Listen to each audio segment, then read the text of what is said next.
আমাদের এখানে প্রশ্নে বলা ছিল একটি সমবাহু ত্রিভুজের বাহুর দৈর্ঘ্য 2 মিটার বাড়ালে এর ক্ষেত্রফল 3√3 বর্গমিটার বেড়ে যায়। ত্রিভুজটির বাহুর দৈর্ঘ্য ও ক্ষেত্রফল নির্ণয় করো।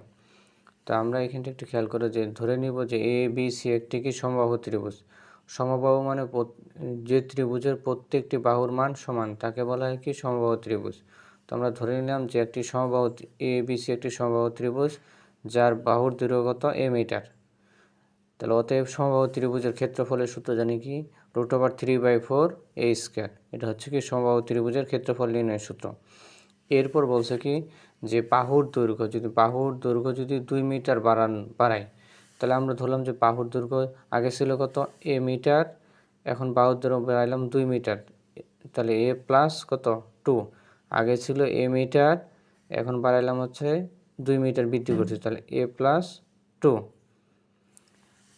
তো এখন বলছে যে ত্রিভুজটি বাহুর দৈর্ঘ্য 2 মিটার বাড়ালে, তাহলে 2 মিটার যেহেতু বৃদ্ধি করছে তাহলে এটার ক্ষেত্রফল কী যাবে, বাহুর দৈর্ঘ্য কী হবে, আগে ছিল এ এখন হচ্ছে কি 2 বৃদ্ধি করতে বলছে, 2 মিটার বাড়াইতে বলছে, তাহলে আগে ছিল এ এখন হচ্ছে কি +2, তাহলে হচ্ছে বাহুর দৈর্ঘ্য পাই আমরা এ প্লাস 2। অতএব ক্ষেত্রফল তাহলে কী হবে √3/4, আগে ছিল এ এখন কিন্তু বাহুর দৈর্ঘ্য কত হয়ে গেছে এ প্লাস 2, তাহলে অতএব ক্ষেত্রফল হবে √3/4 a + 2 হোল স্কয়ার।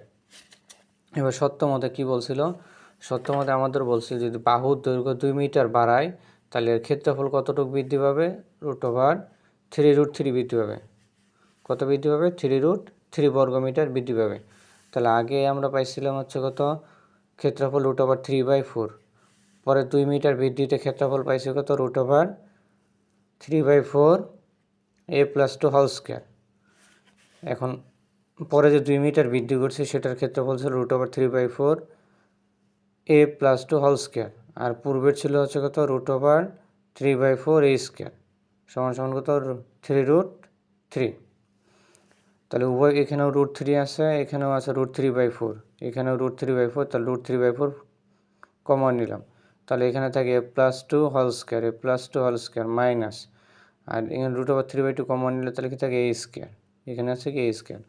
আর ক্ষেত্রফল বৃদ্ধির কথা বলা হচ্ছে √3, তাহলে উভয় পক্ষে আমরা √3/4 কি নিয়েছিলাম কমন নিয়েছিলাম, তাহলে a + 2 whole square minus a square সমান, তাহলে এই √3/4 গুণ ছিল, গুণ থাকলে এবার শিখে যায় ভাগ হয়ে যায়, তাহলে √3/3 ভাগ হচ্ছে √3/4। আবার এখানে সূত্র পড়ে a + b হোল স্কয়ার, তাহলে a + b হোল স্কয়ার সূত্র কি a square + 2ab + b square, আর আগের ছিল কি -a স্কয়ার।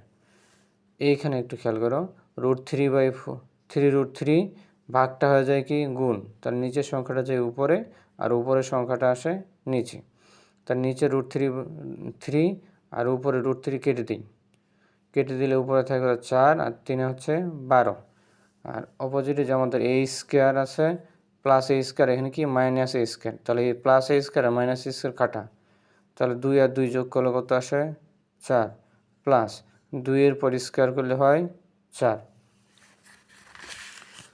তাহলে 4, তাহলে পাই আমরা 4 + 4 ইকুয়াল হচ্ছে 12, 4 এর জায়গায় 4 থাক, 12 এর জায়গায় 12, এই পাশে +4 ছিল অপোজিটে গেলে কি -4, তাহলে 4 থাক, 12 থেকে 4 বাদ দিলে কত হয় 8, তাহলে 4 এর জায়গায় রেখে দিলে 4 কি অবস্থা আছে গুণ আছে, গুণ থাকলে এবার শিখে যায় ভাগ হয়ে যায়, তাহলে 8 যদি 4 দ্বারা ভাগ দিই কত আসে 2, এই 2টাই আমরা কি ধরছিলাম বাহুর দৈর্ঘ্য, তাহলে ত্রিভুজটি বাহুর দৈর্ঘ্য কত পেলাম আমরা 2, তাহলে ক্ষেত্রফল কি জানি √3/4 a স্কয়ার, তাহলে √3/4 আর এর মান কত ছিল আমাদের 2, তাহলে 2 এর পরে স্কয়ার, √3/4 ইন্টু 2 এর পরে স্কয়ার করলে কত হয় 4 হয়, তাহলে উপরে 4 আর নিচে 4 কি কেটে যায়, তাহলে শুধু কি থাকে √3।